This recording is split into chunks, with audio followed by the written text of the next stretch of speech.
Ահվոք եւ ողբերգությունն այն է, որ ձեր կայացրած որոշումները միայն այդքանիդ վրա չի, որ տարածվում է։ Ձեր կայացրած որոշումների հետևանքը կրում է ամբողջ հայ ժողովուրդը։ Եվ ես ուզում եմ ձեզ հիշեցնել ձեր իսկ խոսքերը, որ երկրում իրական իշխանությունը ժողովուրդն է, դուք ընդհանրապես տեղապահն եք։ Եվ որպես տեղապահ չեք կարող ստորագրել մի պայմանագիր, որի մասին իրական իշխանությունը, այսինքն ժողովուրդը տեղյակ չէ։ Այսինքն դուք որպես ով եք պատրաստվում ստորագրել այդ փաստաթուղթը։ Դուք նման լիազորություն չունեք։ Հաջորդ հարցը։ Ցանկացած բանակցություն ենթադրում են փոխզիջումներ։ Այս հարցը մենք շատ անգամներ ենք հնչեցրել, երբեք չենք ստացել սրա պատասխանը։ Վերջերս հարցազրույցի ժամանակ դուք ասում եք, լավ է ինչա զիջել, որ Հայաստանի Հանրապետությունը, թող ասեն ինչա զիջել Հայաստանի Հանրապետությունը։ Չեմ սխալվում, չէ՞, նման հարցադրում էիք հնչեցնում։ Հիմա ես ընդհանրապես մի քանիսը թվարկեմ, որից հետո ես կակնկալեմ, որ գոնե մեկ զիջում ադրբեջանական կողմից կասեք։ Առաջինը 2020 թվականի նոյեմբերի 9-ից հետո, դեկտեմբերի 17-ին ձեր իսկ հրամանով Վաղարշակ Հարությունյանի կողմից ստորագրվում է մի փաստաթուղթ, որը մինչև այսօր նույնիսկ համարվում է պետական գաղտնիք սեփական ժողովրդից, որովհետև մնացած բոլորը գիտեն դրա մասին, չի հրապարակվել մինչև այսօր։ Այդ փաստաթղթով զորքերը մինչև 20 կիլոմետր հետ են քաշվել, որի արդյունքում մենք լրջագույն անվտանգային խնդիրներ ենք ունեցել, հատկապես հենց Սյունիքի այդ սահմանի երկայնքով։ Հանձնվել է Գորիս-Կապան ճանապարհը։ Հիշում եք, այդ ժամանակ ադրբեջանցիները նույնիսկ GPS-ով գալիս էին, ասում էին մեր հենակետը այստեղ պետք է լինի, ու կանգնում էին, ու դիմացից որևէ մեկը չկար, որ արձագանքեր։ Զիջվել է Կապան-Ճակատեն ճանապարհը։ Տավուշում առանց սահմանազատման բուն գործընթացը սկսելու եւ կանոնակարգի հաստատման զիջվել են տարածքներ, որոնք անցել են ադրբեջանական վերահսկողության ներքո եւ դրա փոխարեն գոնե 1 քառակուսի կիլոմետր Հայաստանի Հանրապետության սուվերեն տարածքներ չի դեօկուպացվել։ Բանակցությունների ընթացքում իմիջիայլոց կար առաջարկ, որպես մարտով կարդացել է այդ թուղթը, կար առաջարկ վեճերի լուծման համար մեխանիզմ ստեղծելու։ Ադրբեջանը հրաժարվել է եւ հետեւաբար դա դուրս է մղվել բանակցային շնորհակալություն։ Ես ավարտեմ, քանի որ շատերը շատ խոսեցին, կարծում եմ մի կես րոպեն չի խանգարել։ Արցախը ճանաչեցիք Ադրբեջանի կազմում, ասելով, որ կստանաք Հայաստանի Հանրապետության տարածքային ամբողջականության մասին երաշխիքներ։ Մինչև այսօր չեք ստացել։ Ավելին, Արցախի ժողովրդի իրավունքների մասին եք խոսում, նույնիսկ 2022 թվականից հետո։ Այսօր Արցախի ժողովրդի վերադարձի իրավունքի, գույքային իրավունքի, որևէ իրավունքի մասին որևէ քննարկում չկա։ Զիջում չի սա։ Իհարկե զիջում։ Մինսկի խումբը, երրորդ ուժի ներկայացուցիչների տեղակայումը, միջազգային ատյանները, ինչպես ասում են, վապրոս նա միլիոն, ինչ է զիջել Ադրբեջանը։ Շնորհակալություն։ Շնորհակալ եմ հարցի համար, Տիկին Գրիգորյան, ուղղակի խնդիրը հետևյալն է, եւ սա չեմ ասում անձնային մակարդակում, այլ ավելի ընդհանրական մակարդակում եմ ասում, որ երբ որ մենք մի բանի մասին խոսում ենք, պետք է վստահ լինենք, որ գիտենք ինչի մասին ենք խոսում։ Տեսեք դուք այն ինչ որ տեսեք ինչ ասացիք նոյեմբերից հետո իմ հրամանով ինչ որ մի փաստաթղթով, որը չի հրապարակվել, չնայած հրապարակվել է ինտերնետում եւ ես շատ լավ Ինչա տեղի ունեցել, զորքերը կանգնել են Հայաստանի Հանրապետության ինքնիշխան սահմանի վրա։ Դուք ասացիք, որ անվտանգային խնդիրներ ենք առաջացրել, լրջագույն խնդիրների առաջ ենք կանգնել։ Այդ են եզակի հատվածներից է, որ 2020 թվականի նոյեմբերի 9-ից այսքոմ հրադադարի ռեժիմի խախտման մի հատ դեպք չի եղել։ Մի հատ դեպք է եղել, այս վերջին հայտնի դեպքը, որտեղ էլի շատ բան իրավիճակ էր։ Մեծ հաշվով ոչ մի հրադադարի ռեժիմի խախտման դեպք չի եղել։ Այդ որոշման արդյունքում այսօր Երևան-Կապան օդանավը թռնում է եւ վերադառնում է։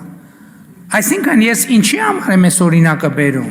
Ասելու համար թե ինչ նկատի ունեմ, ասելով եւ որ երբ որ մի բանի մասին խոսում ենք, պետք է համոզված լինենք կամ առնվազն հոգ տանենք համոզվելու, որ հասկանում ենք, թե ինչի մասին ենք խոսում, որովհետև ձեր ասած գործողությունները չանելն է, որ բերելու էր անվտանգային մի այնպիսի հետևանքների, որի մասին խոսելու առիթները չգիտեմ որտեղ են լինելու։ Այդ որոշումները, որ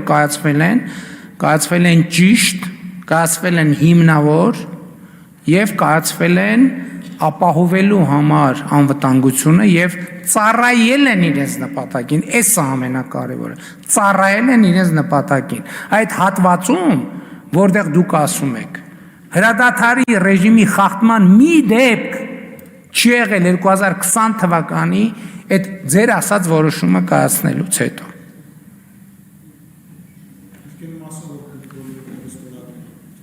Ինչ։ Հա։ Դե դա գիտեք, հիմա ես բան չեմ անելու, էլի կներեք, էդ էլ հասարակագիտության 7-րդ դասարանի դասագրքի դասա, այդ դասը ես չեմ կարծում, թե պետքա հիմա բան անեմ։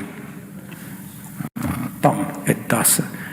Հայաստանի Հանրապետության վարչապետը ունի լիազորություններ, Հայաստանի Հանրապետության արտաքին քաղաքականությունը որոշում եւ իրականացնում է կառավարությունը, այդ ստորագրած թուղթը ստուգման ընթացակարգեր ունի, սահմանադրական դատարան, ազգային ժողով, ել չեմ ասում, որ դրանից դուրս Հայաստանի Հանրապետությունը ժողովրդավարական պետություն է եւ ժողովրդի իր կամքը ցույց դնելու եւ իր կամքը քաղաքական իրողություն դարձնելու հնարավորություն ունի։ Այդ բանի տեսական օթից վերցրած, տենց ինչ որ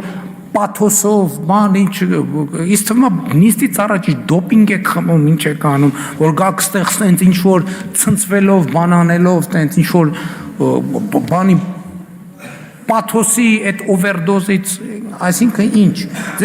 ձեզ թվում է թե այդ պաթոսի ձեր ասացի,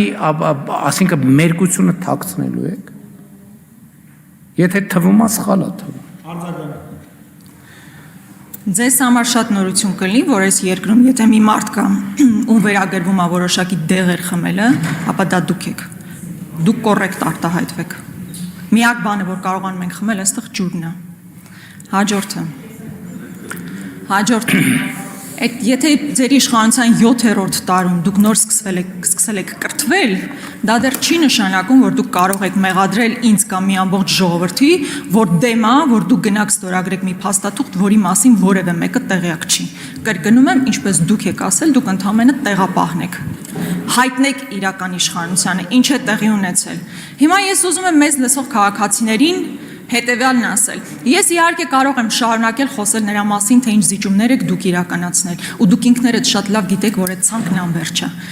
Դուք շատ լավ գիտեք, թե նոյեմբերի 9-ից հետո դեկտեմբերի 17-ի հրամանը ինչպես է ձևավորվել։ Ես պետքա ձեզ հիշեցնեմ արդյոք, որ այդ նույն հատվածը, որ ասում եք շատ անվտանգ է, իրականում անվտանգ չի եղել։ Ներքին հանդում առաջխաղացում է եղել, կրակոցներ ա եղել, նոր տարածքների գրավում ա եղել, Սև լճում։ Ես հիշեցնեմ են ողբերգական ու ամոթալի տեսարանները, երբ որ ադրբեջանցիները գալիս էին ու իրենց ընդհանրապես հովիվներ դիմավորում կամ ձեռնամարտի էին բռնվում մեր զինվորների հետ։ Այդ ամեն ինչը մոռացել եք։ Շատ հեռու անցյալում չի եղել, դա այդ ամեն ինչը իրականություն է եղել։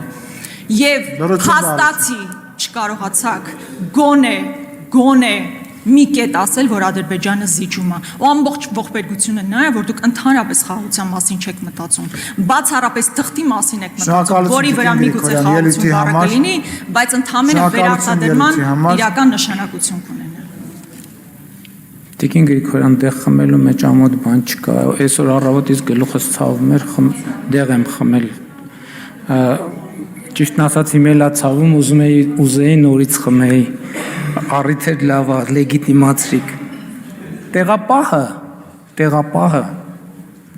չի նստում տեղը, ասի կարևորը տեղս նստեմ, այս ժամանակը գլորեմ, տենամ ինչ արնում։ Այդ ժամանակը պետք է իմաստավորված օգտագործվի։ Եվ ես կարծում եմ, որ այդ ժամանակը իմաստավորված օգտագործում եմ, այդ թվում այդ բանից, դե գիտեք ինչ, այդ մենակ ձեր խմբակցությունում է եւ ձեր քաղաքական ուժում է, որ բոլորը ծայրահեղ կրթված են ու դե դուք բան եք տենց այդ ինչ վունդերկինդների խմբակցությունն եք,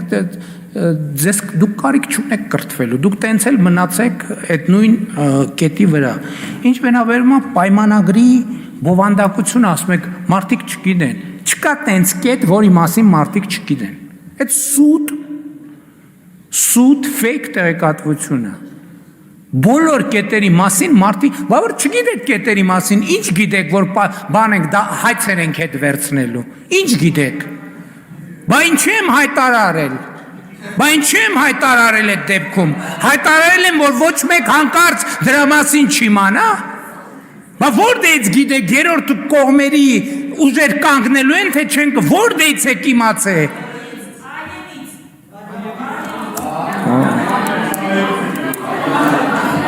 Դահլիճում լրություն, կողմնորոշվեք, ձեզ էլ ժամանակ տվեց, հետո դուք մի քիչ էլ ավել ժամանակ խնդրեցիք, հետո ժամանակի տեղապահը ես եմ, թողեք ես կգիտեմ ինչ եմ։ Ներքին, ուրեմն այն կետերում որտեղ եղել է էսկալացիա, այդ այն կետերը չեն, այդ կետերը այդ փաստաթղթի տիրույթից դուրս է։ Այն կետերը, ես պաշտոնապես ասում եմ, այն կետերը, որ այդ փաստաթղթի տիրույթում են, 2020 թվի այդ դեկտեմբերի 17-ից էսկոմ հրադադարի ռեժիմի խախտման ոչ մի դեպք չի եղել։ Եղել է մենակ մի դեպք, այդ դեպքում ոչ թե